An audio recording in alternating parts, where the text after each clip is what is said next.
through an ongoing situation with our Ford Explorer fleet. We've been aware of potentially dangerous conditions relating to the measured carbon monoxide levels in the vehicles and have taken a number of steps over that time period to keep our employees safe.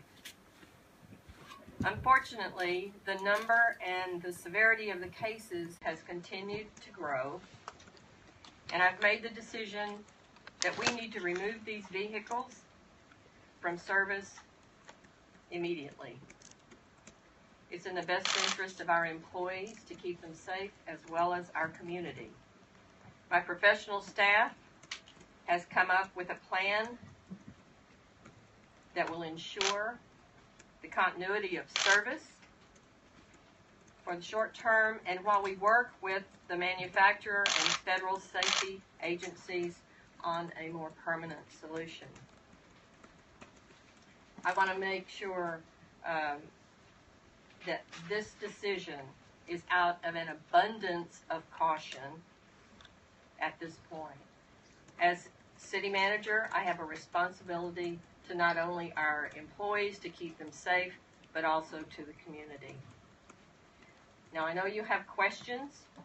We have professional staff here who have additional comments to make that will provide you additional information from the police department, fleet services, and the emergency medical services medical director is also here. They're going to walk you through some additional information, and then we'll open up for question and answer. At this time, I'd like Chief Brian Manley to come up.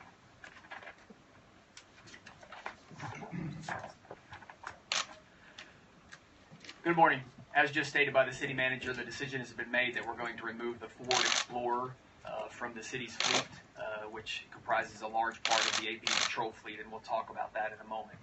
And again, this was not a decision anyone made lightly, but it was a decision that we are confident in this moment that it is the absolute right decision based on the concerns that we have over the carbon monoxide exposure issues we've had that impact our employees' health, wellness, and safety. So for that reason, I'm going to walk you through how we're going to transition our fleet, what the impact will be to operations, and then a few safety messages for the community as well.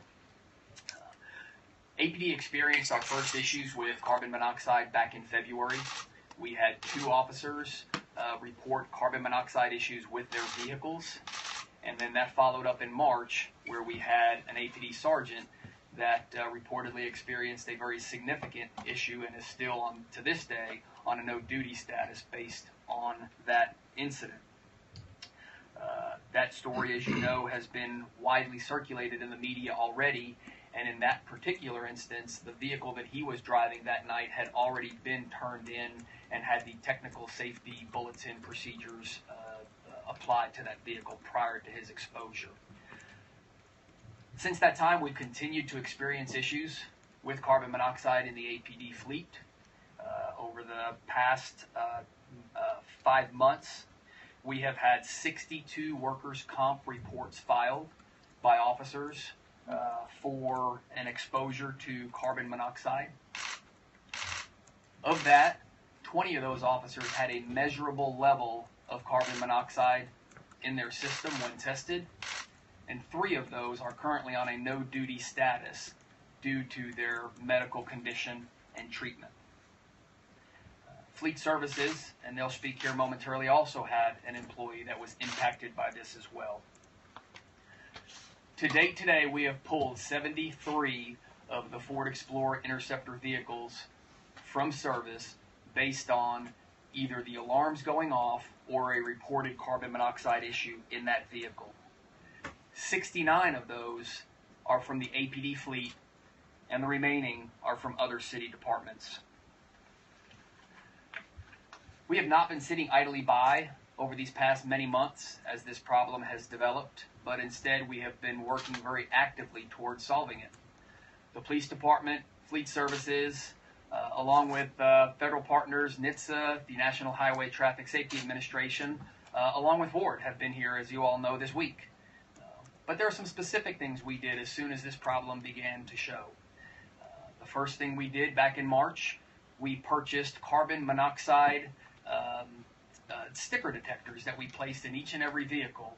And these are stickers that will actually change color if the carbon monoxide in that vehicle reaches an unsafe threshold, similar to what pilots put in the cabins of small personal planes. This was a stopgap measure while we worked towards a implementation of hardwired carbon monoxide detectors in every single one of these vehicles as well. And that was completed in March also. So when this issue began to manifest itself back in March, we took some very timely and aggressive steps towards putting safety measures in the vehicles to measure any possible exposures. During this time, we also, along with the Fleet Department, issued several training bulletins outlining safety steps that the drivers of these vehicles could use.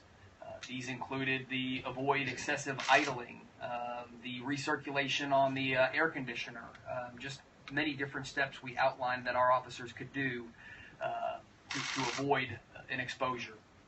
We also implemented a very rigorous procedure for documenting these occurrences when they happen so that we could ensure we're collecting as much data as possible about what was going on in that vehicle, what the officer was doing, how long they were doing it, what the weather conditions were, just an overabundance of information so that we could hopefully provide that to all of the investigators to really try and help work towards identifying the underlying cause of this issue. Within that protocol was also the requirement to call our public safety partners over from fire and EMS to get an instant reading inside the vehicle of what the carbon monoxide level was, but more importantly, to get our officers immediately checked to determine what level they may have of carbon monoxide in their system at that moment. So again, although this problem's been going on for several months, there have been steps taken along the way prior to getting where we're at today to try and mitigate and also to ensure the health, safety, and wellness of our workforce. The city has 446 of these vehicles in our fleet. 397 of them are Austin police vehicles. Of that, 237 are frontline marked black and white police cars. This represents 61% of our frontline fleet.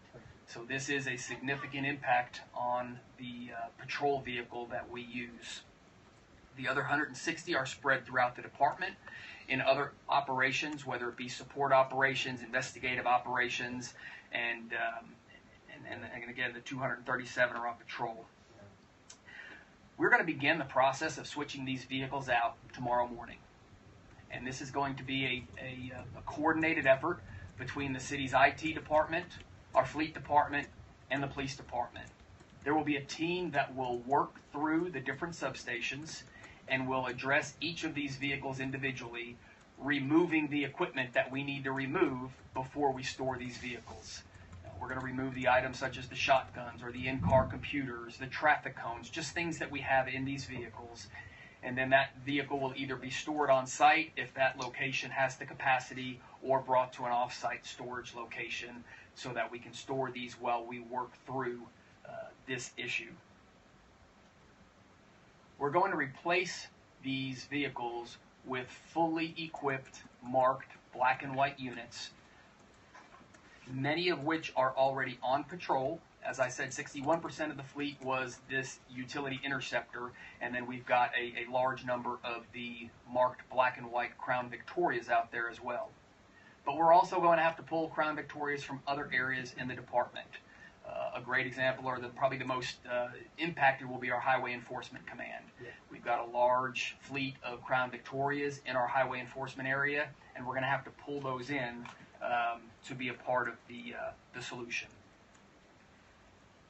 At our busiest time, when we have the most officers on duty, the most overlapping shifts, if every single officer were to show up at that time, we would need 206 vehicles to adequately accommodate the officers if we double up. We have 206 vehicles that are ready to go. So we can enact this plan this weekend as we will, and we have the vehicles to make this happen. The goal will be to complete the change-out process by Monday night. So teams will work throughout the weekend to make this happen. I mentioned doubling up. We are going to change our operational strategy. As you know, the Austin Police Department is patrol operations with single officer units. We are now going to move to double officer units so that we can accommodate the need at this time. We will still have the exact same number of officers on duty on any given night. They will merely be riding double instead of riding in individual vehicles. The support units where we're going to pull these vehicles from, obviously they have jobs to do and responsibilities as well, whether they're the highway enforcement teams, the metro tactical teams. They will still have access to vehicles. Instead of them being assigned to them personally, though, they'll be part of the pool that we're pulling together to get us through this time, and they will check those vehicles out on a nightly, daily basis as needed so they can perform their functions.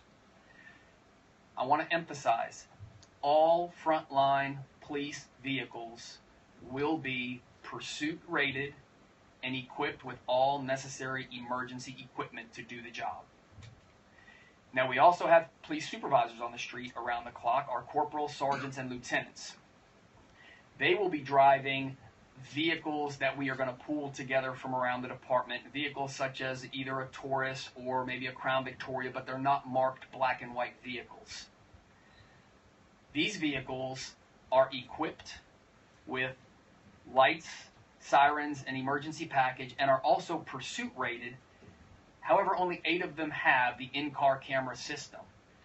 So we are going to have our supervisors, corporals, sergeants, and lieutenants will be operating vehicles that at this time do not have in-car camera systems in them.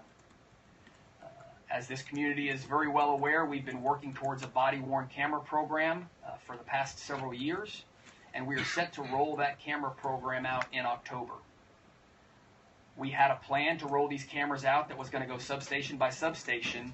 However, if we find ourselves in October still in our current position of not having a vehicle solution, being doubled up, and having our supervisors in vehicles without the in-car camera system, we'll change that deployment strategy and we will deploy the first round of these cameras to all those supervisors that are driving those vehicles that are not equipped with the in-car camera system.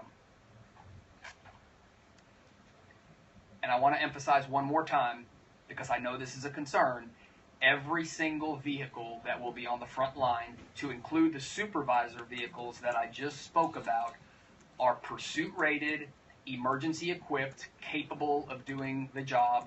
It's just that the supervisor vehicles, other than 8 of them, will be without the in-car camera system.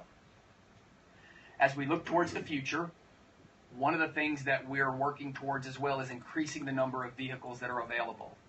We do have other vehicles, Crown Victorias, in the fleet that are just not ready at this time to be deployed as frontline police cars.